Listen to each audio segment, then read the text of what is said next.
The overall goal of this procedure is to measure T-cell alloreactivity using imaging flow cytometry.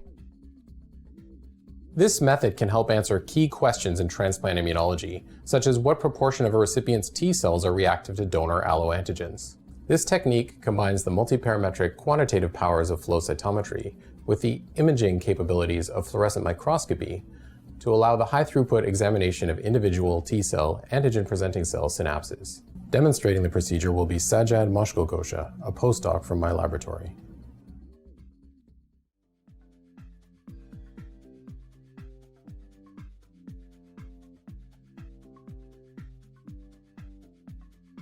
Begin by seeding 0.5 times 10 to the 6 dendritic cells into each well of a 96-well cell culture plate,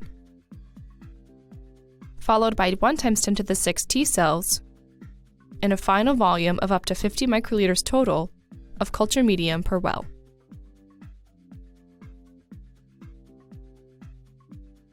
Incubate the co-cultures for 4 hours at 37 degrees Celsius and 5% carbon dioxide.